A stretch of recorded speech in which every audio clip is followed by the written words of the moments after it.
Yes, yo people, it's going down. It's Ash Noble here.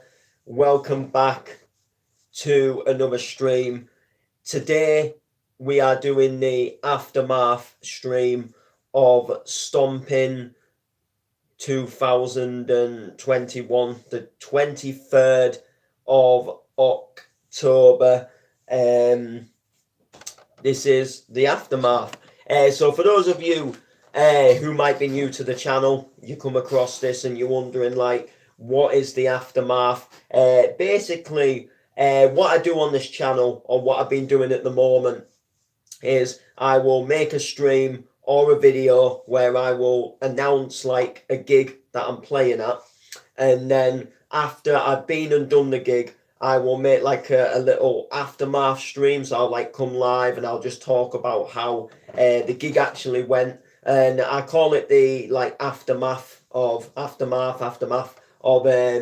like whatever the booking is. And it's just like I say, we talk about the booking and we just say sort of like, I tell you how it went and what it was like playing at that gig, because all gigs in some sense are different. Even if you're sort of going to one night and you're playing the same style as what you played when you went to another night, there's always like something different. The setup could be different, the way things are organized can be different. So it's good to document these down, and it's nice to have a little bit of a memory of where you actually went and played, because there's a lot of DJs out there that have done gigs for years, and there'll be like certain ones that they'll have done like a small night years ago and they won't remember it. And it's not necessarily a bad thing, but it's nice just to document down what you do. And then if you do forget about a certain night that you played at, there's like videos about them. There's like there's sort of almost like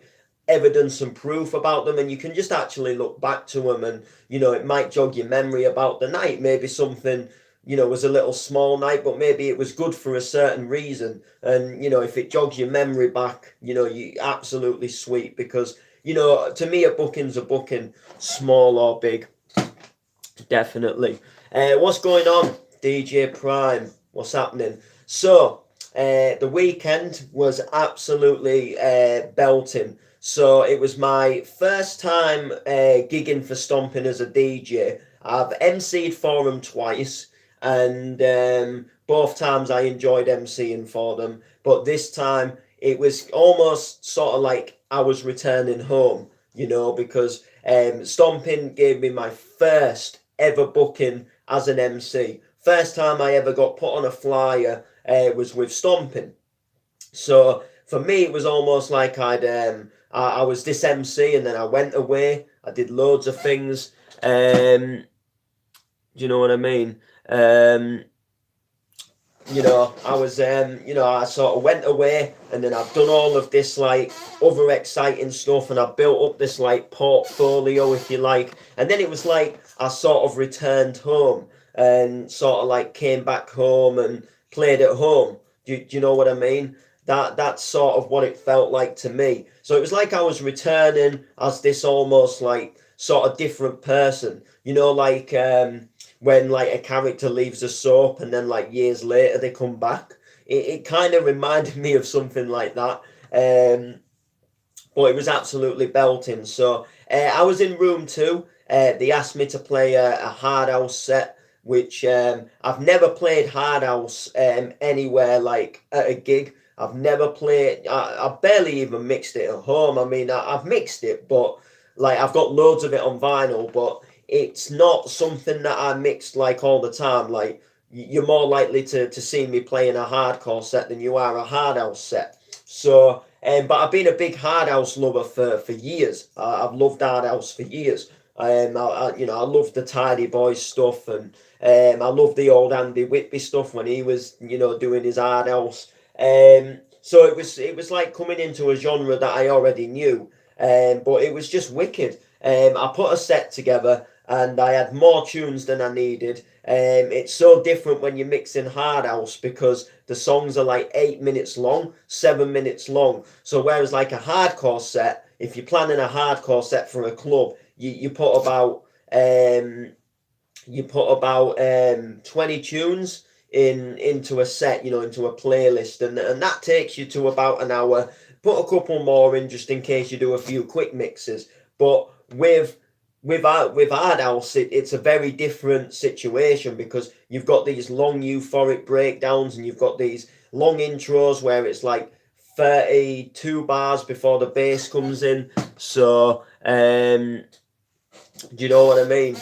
So, you've got these longer intros, you've got these longer outros, you've got these longer mix points. So the set itself, you just don't need as many tunes. So I was a little bit gutted because I packed some, and then at first I was going fine. I was doing absolutely wicked. I was following the set that I'd planned, and then it got sort of like where the time was sort of running out, and I'm looking at the time, and I'm looking in my playlist, and I'm thinking there's no way I'm gonna get through another 5 tracks in this time.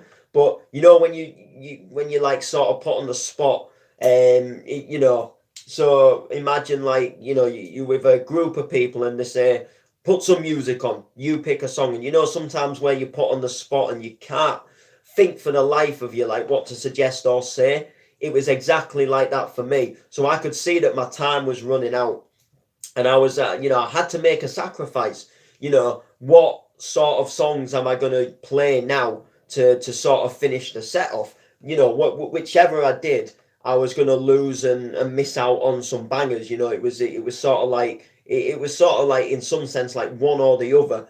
Do you know what I mean? But when you just can't think like which one you'd want to bring in, because they're all good. They've all got good aspects in the songs, and they'd all go down well. But you just can't decide which ones you wanna play. So I just kind of had to make a bit of a dive for it, and just sort of like say, look, there's not, sorry, these tunes are going to have to like stay out of the set.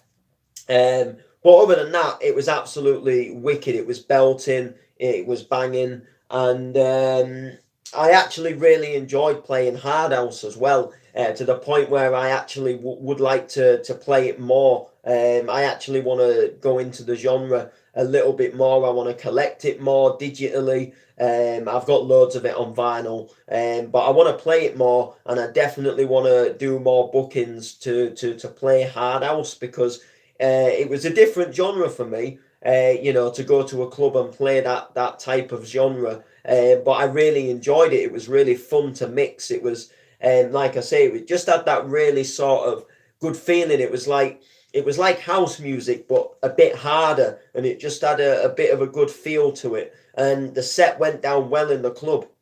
There was people that came into room 2, came downstairs into room 2, and that were actually enjoying the vibe and enjoying the music, and it was just absolutely wicked. The set sort of started off classic tidy, Signum coming on strong, Paul Maddox reach out, and then we had like BK playing with knives, and then we had like